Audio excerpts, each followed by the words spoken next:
everyone, and welcome to the first ever episode of the Watch Enquiry, a new podcast taking a journalistic look into the watch world, past, present, and future, with me, Tim Barber. And me, Chris Hall.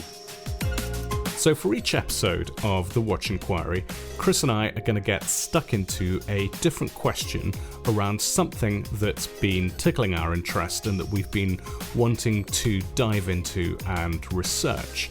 A few things we've got coming up in Season 1 include the impact of collaboration culture on watch design, Patek Philippe's most important year, as we see it anyway, many decades ago, and which brands we'd appoint ourselves CEO for the day right now to sort out and why. But today we're going into a slightly forgotten part of watchmaking's recent history, correct? Absolutely. With this episode, we're going to be asking, what became of the concept watch? Or to put it another way, why haven't mainstream brands delivered the future we were promised?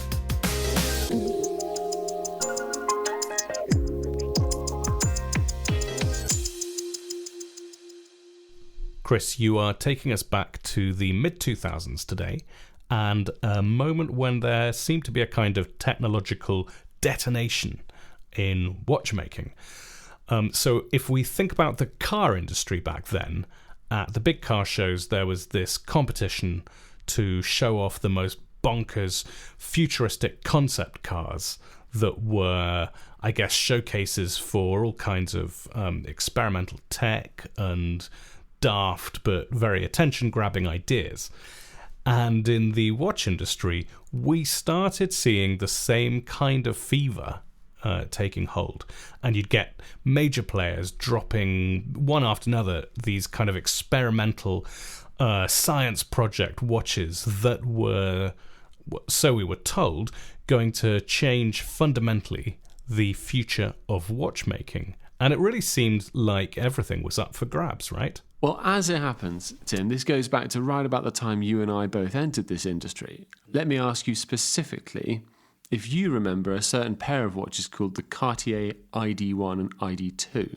Mythical pieces. I do remember them. I may have even seen them possibly once. You do, absolutely. But I dare say a great many people listening, especially if they discovered Cartier and discovered the watch world in the last 5 or 6 or 7 years, you might be very surprised to think that 10 to 15 years ago, Cartier was pioneering a vision for the future of watchmaking technology. Yeah, it's probably fair to say that Cartier are many things, but they're probably not on the front line of horological futurism, even though they do incredible creative stuff. But these watches, as I remember them, are something else. They seem to come from the future. They are. And as you say, Cartier was exactly that back then. Back in 2009, when the ID1 came out, it was a company at that forefront, and it was presenting a watch that it claimed would revolutionize the kind of watches that we'd all be buying not so very far from then. I think one point it's important to make clear quite early on here is that I'm talking about mainstream watchmakers who had decided that it was their domain to paint this picture of a future. You know, we're quite accustomed to high-end scientific research from your Grubel Forces or your Patek Philippe's Advanced Research Division, etc. But these were watch brands whose core product was a volume product, whose core price point was that sub £10,000 mark, quite a lot sub it back then. And nevertheless, they were the companies that had taken it upon themselves to say, we're pouring R&D and money into massively ambitious projects. Yeah, so, there's quite a few watches we could really home in on, some of which were developed for the market and some not. And so I'm thinking AP's Royal Oak Concept Series, Panerais, Lab ID. Your Breitling's Chronoworks, yeah, which stopped almost as soon as it had started. Yeah. Jaeger-LeCoultre's Master Extreme Lab from 2007. Yeah, that's, I suppose, one of the big ones, which you could say was really kind of instrumental in kicking this whole thing off. But Chris, you've decided to focus on 2 companies and 3 brands in particular. Absolutely. The ones I want to really home in on today are the Cartier ID1 and ID2, and some of the watches that came out of TAG Heuer from about 2011 onwards, and the LVMH Institute. Yeah, so as you say, these are brands in the heart of mainstream luxury, very different from either those kind of experimental indies who were trying to mix it up in any way they could back then, for better or worse, but also from more horological brands like AP or JLC, who you could say had more of a natural remit to reinvent watchmaking if anyone's going to. Yet the management saw value in throwing massive resources at what really were billed as paradigm shifts in watchmaking technology, which makes it kind of interesting that if you take those Cartier ID watches, as you said, Chris, they were promising the future, and now, 10 to 15 years on, in the future, completely forgotten. I mean, from Cartier's perspective, it's as though they never happened, isn't it? I mean, do we even know where they are or what happened to them? They are largely forgotten. And in the course of researching this, I asked collectors, connoisseurs, those in the know, and of course I asked Cartier directly. Firm answers came there none. My assumption, I'm afraid, has to be that these reside now carefully nestled, no doubt, in a box somewhere deep in La Chaux-de-Fonds in the Cartier manufacture. The lost ark of Cartier watchmaking. That's kind of the point, though, isn't it? I mean, it's like almost like a fork in the road that wasn't taken, at least to some degree. But we are going to take it now. So, Chris, let's dive into it and tell us about the Cartier ID1. Just what the hell is it? Well, the ID1 was a one-off concept watch, a test bed, if you like, for a number of different advancements that Cartier's team had spent, I think, upwards of 6 years working on. As a man called Thierry Lamoureux, who was the marketing director for Cartier Watches, said at the time, the idea behind the ID1 was to go to the very source of weaknesses in the mechanical watch and resolve this once and for all. It was extremely confident of what they were going to deliver. All right. I mean, yeah, no lack of ambition, although from a design perspective, ID1 wasn't really that ambitious at all, was it? It looks like a Ballon Bleu. Yeah, it does. It looks like a Ballon Bleu with something like a tourbillon at the bottom of it. It's so nuts to think that the Ballon Bleu of all watches would be the vessel for futurism at any time. Yeah, I feel like it's a kind of like a Twilight Zone, or the ghost of a Ballon Bleu. It's cased in an exotic alloy of niobium titanium. That's highly wear resistant. It's 46 millimeters across. It's bigger than a regular huge, Ballon Bleu. It's got quite a sort of a moody character.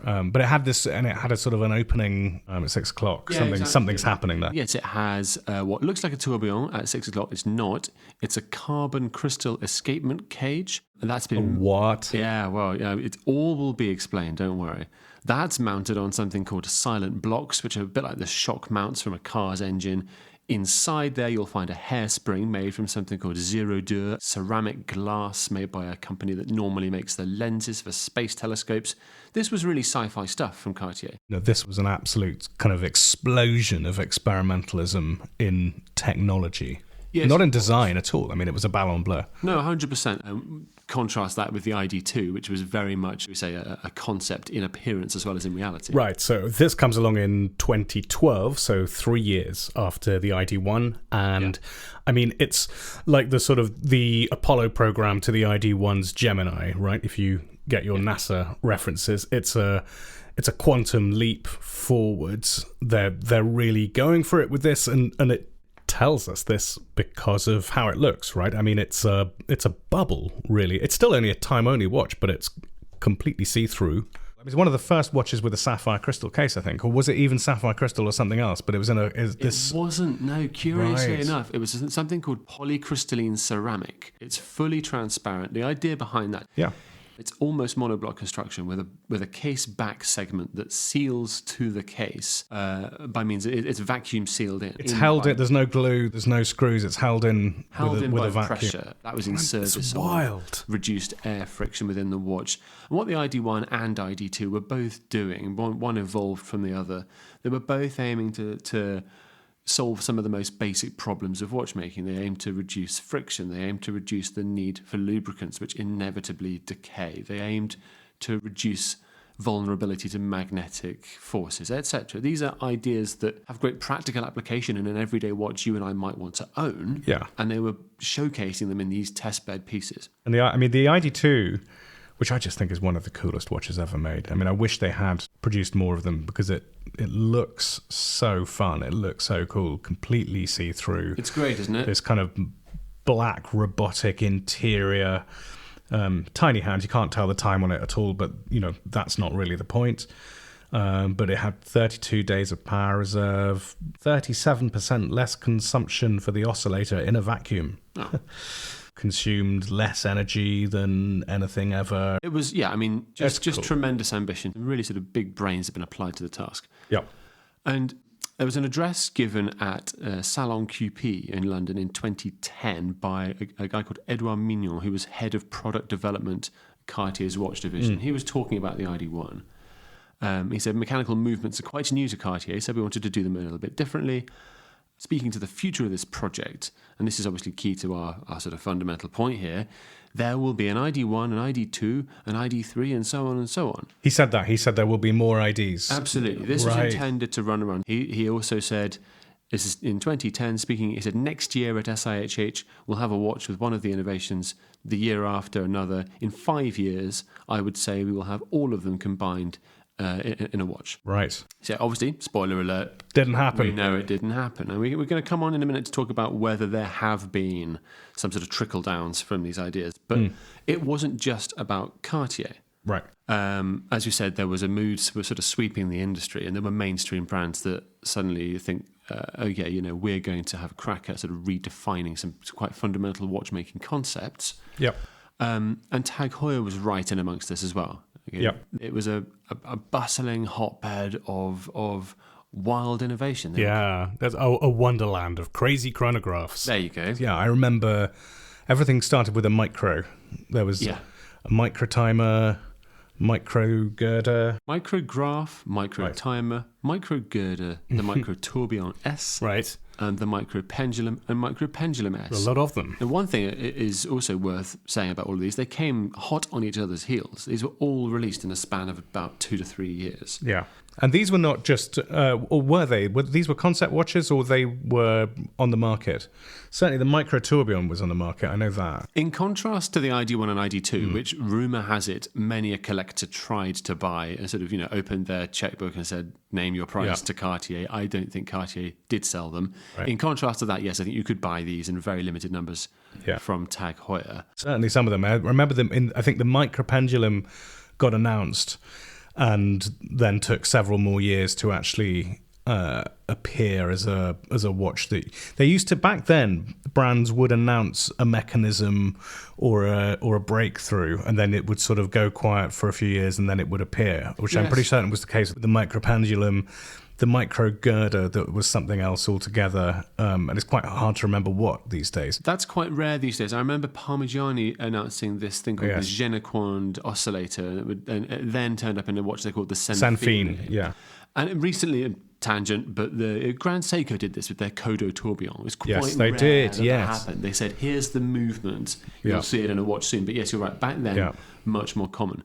And listen, you might be thinking, what do these TAG Heuer chronographs have in common with the Cartier ID program? They're not aimed at solving the same targets.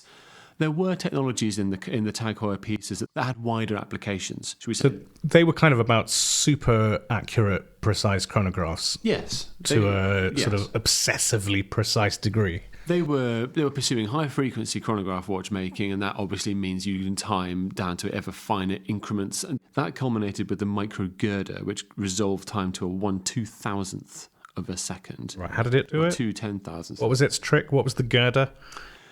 Oh, gosh. Instead of a spring, you had basically a flat sort of lever, right, if you like, or a linear spring, if you like. Instead of a hairspring. Oscillated wildly up and down, back and forth. Right. There was magnets involved, wasn't there, somewhere? Or was that in the pendulum? The micro pendulum said that replaced the traditional escapement with magnetic oscillators. Right. Yeah. All of these are wormholes down which we could go and sort of... Yeah, we don't want to get too deep down there, but I mean, the thing is that it was all stuff that you would never think would be doable, worth pursuing. Well, perhaps not, but the point, I think, I actually spoke to Guy Simon, who was the brains behind all of these developments for TAG Heuer. Yeah, the mad professor of TAG Heuer, as was, of LVMH. From the Monaco V4 in 2004 all the way through to a time when he was put in charge of something called the LVMH Institute. The V4, which was a Monaco with little conveyor belts. Yeah, belt-driven gear trains. And I remember him sort of saying of that, well, everyone told me you couldn't do it, and, you know... I think everybody thought that you couldn't do it even after it had appeared. That wasn't the what people always used to say about that was that it didn't actually work. Look, I've only got his word for it, but I'll tell you what. He told me, he said everything he made for TAG Heuer and others was always robustly tested and production ready. You could have made any of these watches in greater numbers than they did. And it's worth noting that TAG Heuer, I think we've both heard this today, takes a very different viewpoint on that. I think that's what I've understood, yeah. But sometimes these kind of inventions do take a really long time to make it to market. Yeah, I mean, I think back then, in some ways, they weren't taking long enough. You know, I think there was a real exigency to get these things out there, to come up with them, and to change the world as quickly as possible, right? But I do think as well that, you know, that's certainly something that's changed. I think they take a much more circumspect view of the developing stuff now. I think it sort of brings us to a point that we have to acknowledge, which is the role of the corporation in all of this, and the sort of marketing and the reality, as opposed to the pure invention side of things, its existence in a laboratory. Yeah, I guess inevitably it's going to come down to a playoff between the dreams of the boffins and the technical pioneers like Guy Simon, who really do want to reinvent the future of watchmaking and reckon that they can. Yeah. And the actual corporate usefulness those dreams can ultimately hold for a major group or brand that has to decide where to place its resources. And we'll tackle that after the break.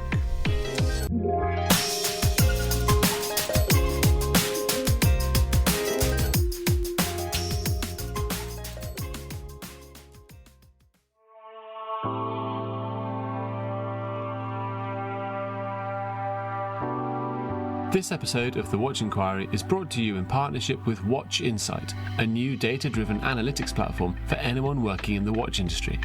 As journalists, we're always looking for reliable sources of information that help us make sense of trends. Watch Insight pulls detailed product information from dozens of brands, giving us an incredibly useful overview of what's being launched. It's also a powerful tool for anyone in PR and marketing, retail, the pre-owned market, or even after-sales care. You can track press and influencer coverage, monitor social sentiment, compare reviews with your competitors, and find out what's selling where and for how much. To find out more about what Watch Insight could do for your business, visit watchinsight.ch.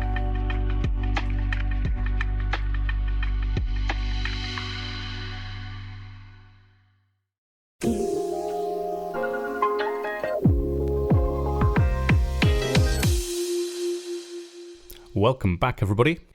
Before the break, we were talking about TAG Heuer and its former technical director, Guy Simon, who I think in some ways was the poster child for the kind of high-concept watches we're talking about today. And, I mean, he's not there anymore at LVMH. It was a different era, but... I actually went to TAG Heuer to interview him for a piece for Wired magazine a few years ago, and I just want to read you something he told me then. He said, "When I look at a watch, I don't see a watch, I see physics. The field is enormous because you are mixing time and energy. That's what a watch is. And those are two big dimensions, so we have decades ahead of us. Less than 10% of what we can invent in watches has been invented already."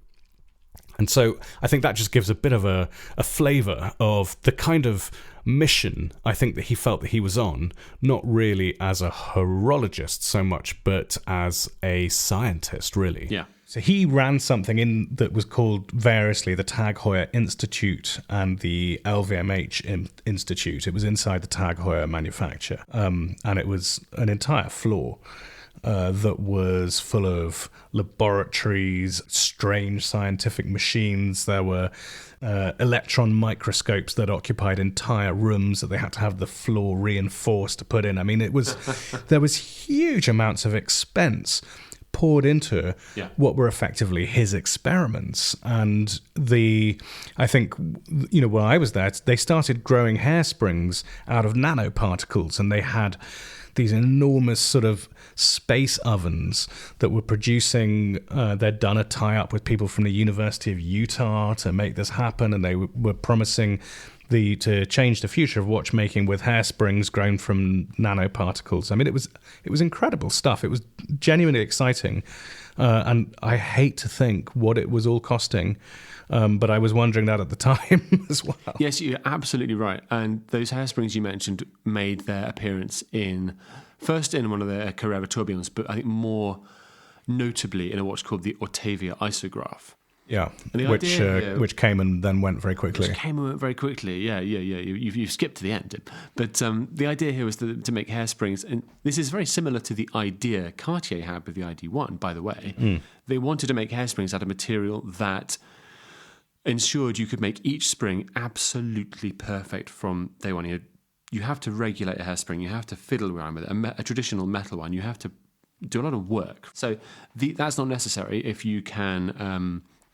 as you say, print it or grow it or... the idea with these hairsprings was they could be designed in the computer to the specific requirements of the specific watch or the specific movement. Exactly. And it hits all the other requirements. It's anti-magnetic, it's lightweight, it's highly efficient, it's frictionless, etc., etc.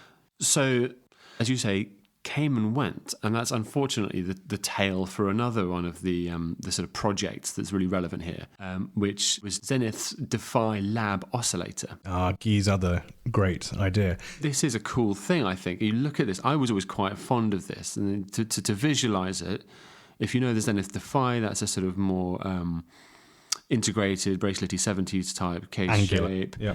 And the oscillator was a blue silicon.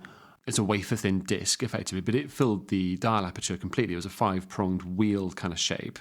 Yeah. And it was a monoblock oscillator, they called it, entirely made from silicon, that if you looked at it in action, you might sort of have a conniption. It was vibrating at pace. It's not very relaxing to look at. It buzzed backwards and forwards at something like 130,000 VPH. And the thing here is, of course, that you're taking flexible components and then you replace two components that touch each other with one component that bends, and then for friction is out of the equation. It's a super clever idea, and it was a super clever thing to put into production, but unfortunately it didn't last. It was two more things I'll relate from that, which is that Guy, I think he had the idea for this. I think he said to me, he was walking in the park or something like that, and he started thinking about the mathematics behind it. He went home and immediately started scrawling equations down on the paper, called up his wife, who's a mathematician, sent them over to her at her university. She looked over it and said it could work. Went and told Jean-Claude Biver about it, and who said, great, do it. And I remember going to the launch of the Defy Lab in Switzerland, and Jean-Claude Biver introduced it, and I remember him stalking the stage. Everybody, it was sort of sat in the round. You were sat in the round, and Jean-Claude Biver was going to, even by his standards, sort of explode with excitement, going, we've been telling time in one way for 500 years, and now it starts again. We're reinventing everything. And he thought, again, he was upselling the importance and the breakthrough, but that we're bringing you the future. This is it. Just like the Cartier guys, just like other brands at the time, it was massively, massively hyped up in terms of its importance, its impact. And if we go on the Zenith website today and look for the Defy Lab and oscillating bits of silicon, what do we see? Sadly, nary a sign. Yeah. Well, they do have oscillating bits of silicon because they have silicon escape wheels in their chronographs, but I stand corrected. It ain't this. You're right, of course. What they do have is a twin tourbillon chronograph that is obviously... It's the TAG Heuer micro tourbillon. A close genetic relative to, that it's the movement. Heuer. I mean, they obviously went, we have something, we can produce it. It doesn't fit with our vision of TAG Heuer anymore. Yeah. So we'll put it in Zenith instead. And now we're sort of onto the point of how these things see the light of day or don't. aren't we? Because it's all very well for incredibly clever people to come up with these things and put them into watches, but you need a couple of things. You need the sort of climate to be right. You need the backing of a supportive boss. I chatted with Guy about a few of these things, and he was quite sort of candid in saying, yes, well, the Swiss watch industry really sort of discovered marketing in the 1990s, and it was through the 2000s and 2010s that it really embraced technological innovation as the sort of halo marketing device, if you like. But yeah, this was a story they needed to tell. On the one hand, they're selling luxury watchmaking, the heritage side of it enhanced for today's luxury consumer. But on the other side of it, they're telling a story of incredible technical innovation that they're attaching a lot of desire and ambition to, that it can't just be this backward looking thing, that it has to be breaking new boundaries all the time as well. Yeah, exactly. I think as you say, the role of heritage has never gone away, but it was way down in the mix compared to sort of what we're used to from the last decade or so. For a while it was, yeah. Guy also sort of was keen to emphasise, and naturally he'd say this, but it's also, I think it has the ring of truth about it to us, that he was keen to draw a distinction between, quote, true innovation, which he said gets done by engineers and scientists working in a lab, and innovation in the service of, and perhaps cynically so, but innovation in the service of marketing, which he says gets done by watchmakers tinkering with what already exists. Right, yeah. Now that's a take, right? But, it has a kernel of truth about it. And it does also speak to, again, with Cartier as well, you have a sort of coming together of the right people in the right time and the right place. Carol Forestier-Casapi, who was there as a head on the watchmaking side, and others working with her, were the ones who sort of drove this forward. So, here's the crazy thing, that just a few years before all this, Cartier was not a player in high-end watchmaking, not really. And so the fact that by 2009 it was going all in on wild space-age super watches is an indicator of just how much the wider watch market had taken off. And so for a brand like Cartier, which in volume terms was always huge, but it was seen as essential now to start planting flags right at the top of the horological mountain. Yeah, go back a decade and it had just dipped its toes into modern horlogerie with CPCP, which is Cartier Paille Collection Privée, very best French. Indeed. These were gorgeous, really limited, beautifully made versions of classic mid-century Cartier pieces. Yeah. The movements coming from Piaget, JLC, Renaud and Papy and so on. Yeah. Cartier itself didn't have the capability back then for that. But by the time it ended CPCP's program in 2008, it had built this vast manufacture outside La Chaux-de-Fonds and had made this huge commitment to serious verticalized high-end watchmaking. Yeah, and it is a huge factory, that one. And it's comparable, I think, Bulgari were having the same kind of idea. They'd bought Gerald Genter and Daniel Roth brands essentially for the skills and the watchmaking resources that they had, and it did not. And the watch market at this time was growing exponentially.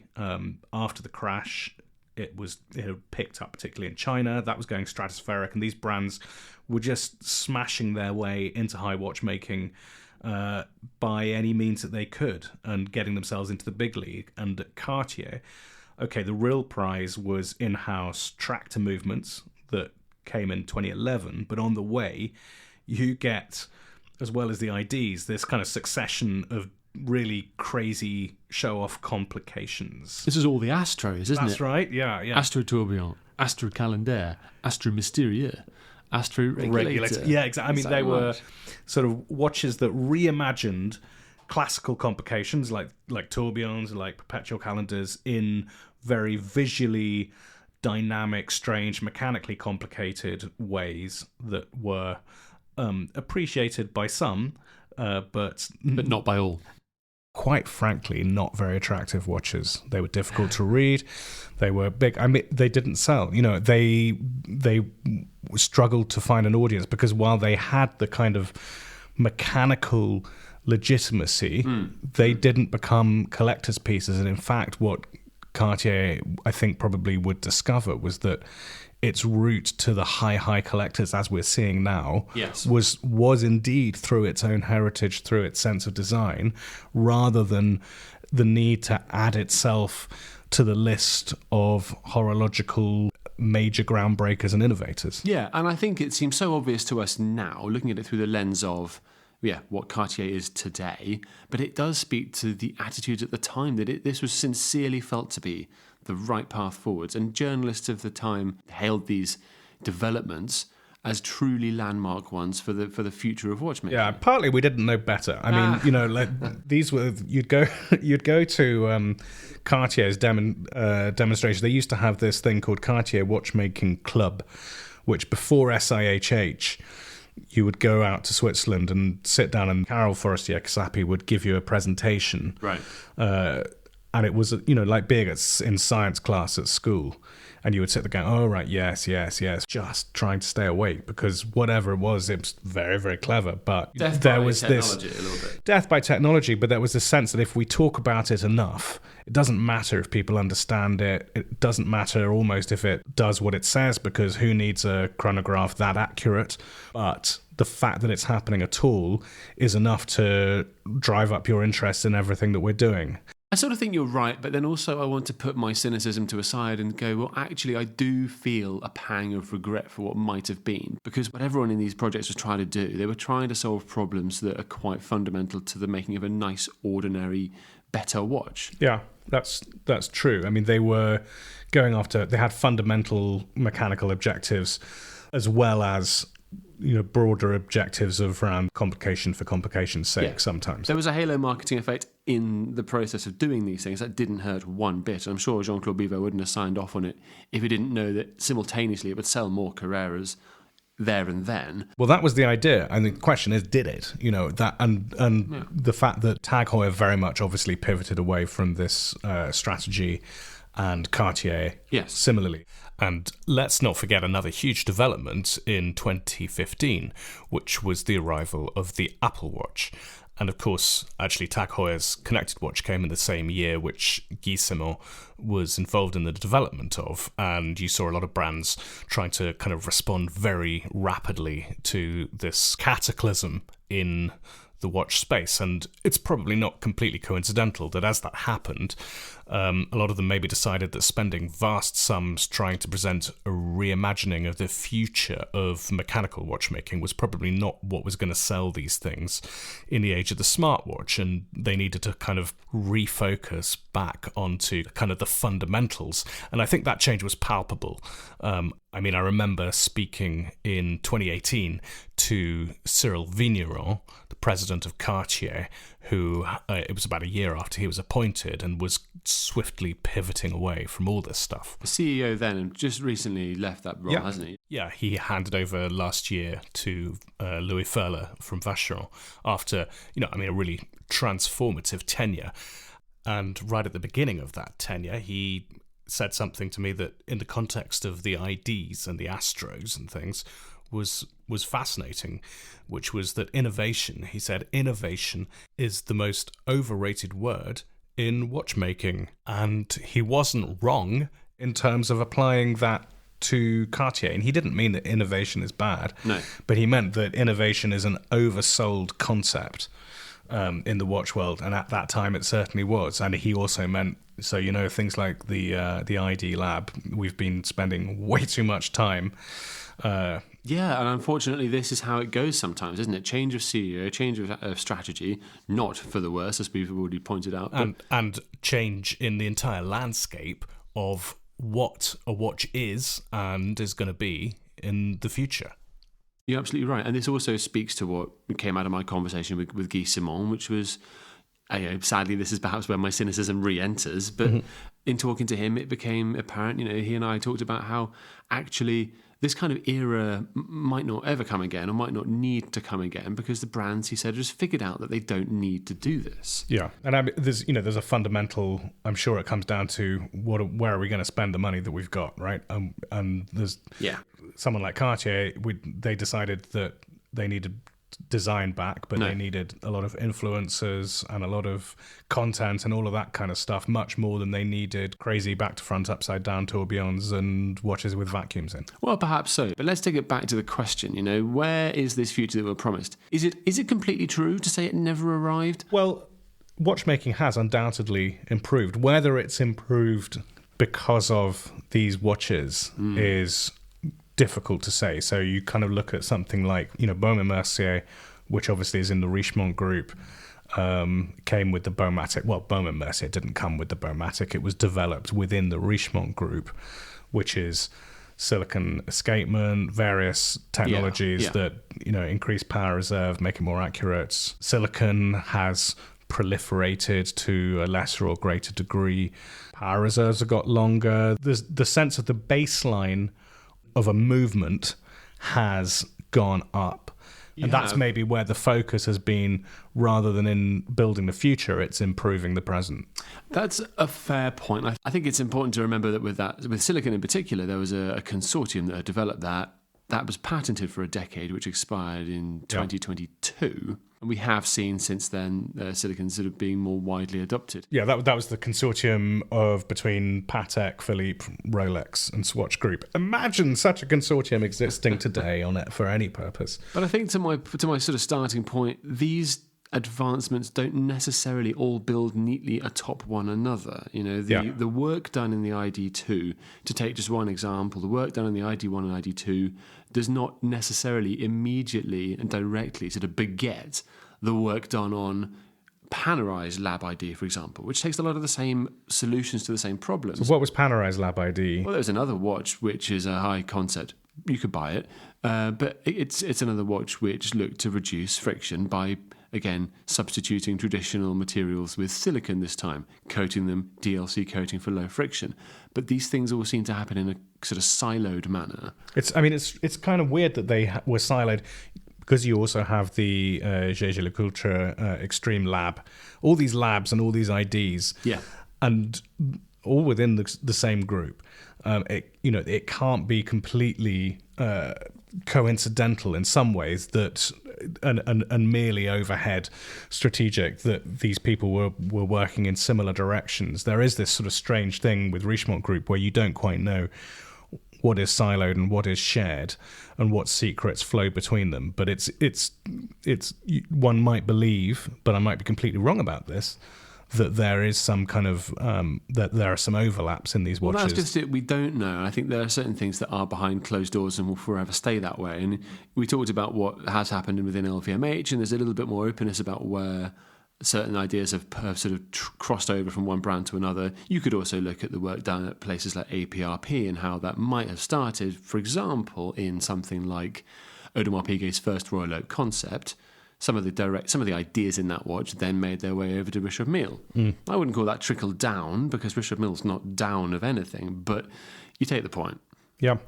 So, ultimately, okay, we didn't get the future these watches promised, but watchmaking has advanced, materials have advanced. There have been all kinds of things, but I think that certainly the spirit of adventure and the capacity to pour millions into these kind of open-ended forays into the world of future materials certainly has changed.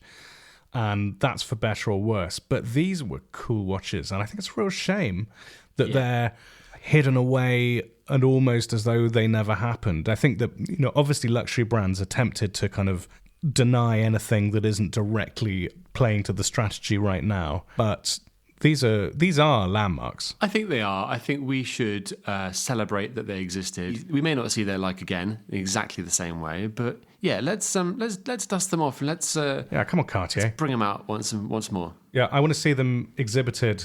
I think it would be a very cool thing to see some kind of exhibition with the crazy experimental watches from this era lined up alongside each other, suggesting some kind of twists in the road that we went down different avenues. But it's something that we need to talk about a bit more, I think. We can but dream, can't we? We can but dream. All right. Okay. Thanks very much, Tim. Thanks, Chris. And thanks, everybody, for listening. Do give us a like. Make sure you're subscribed. Thanks very much, everybody, and see you next time.